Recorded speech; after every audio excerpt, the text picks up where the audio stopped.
Je l'ai dit à Saint-Pétersbourg, simplement, merci, et que l'histoire continue. Vendredi 20 janvier dernier a marqué un moment fort pour Los Angoel. Il s'agissait de la dernière cérémonie des vœux du maire actuel, Jean-François Caron.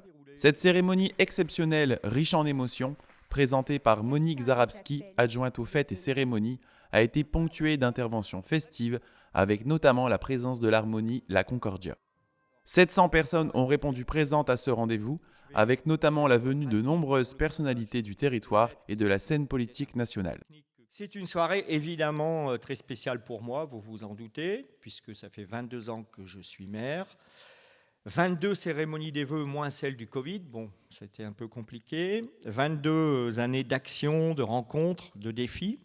Après un retour rapide sur les projets qui ont marqué l'année écoulée, comme le projet de verdissement du cimetière, le lancement du portail My Perischool, les travaux de voirie et les actions réalisées sur la mobilité, tout autant de projets qui participent à l'amélioration du cadre de vie de la commune et du quotidien de ses habitants, Jean-François a également tenu à partager ses grands moments et les résultats dont il est fier.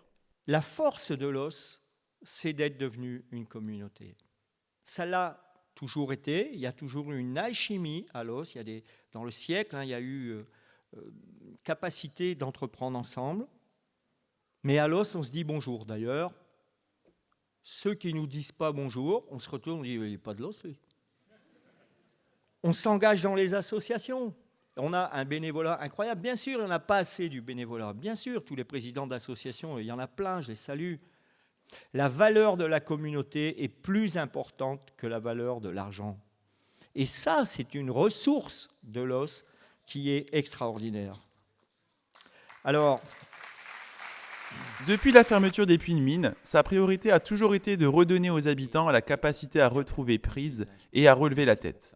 Ainsi a commencé son travail autant de cailloux blancs posés pas à pas qui mènent vers l'étoile. Implication habitante, nature, biodiversité, UNESCO, mines, ruralité, histoire, mais aussi convivialité pour finir sur la transformation.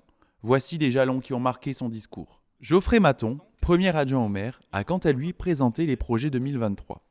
Important également parce que j'ai à cœur de renforcer le lien déjà très fort que j'ai avec les Lossois et avec notre ville.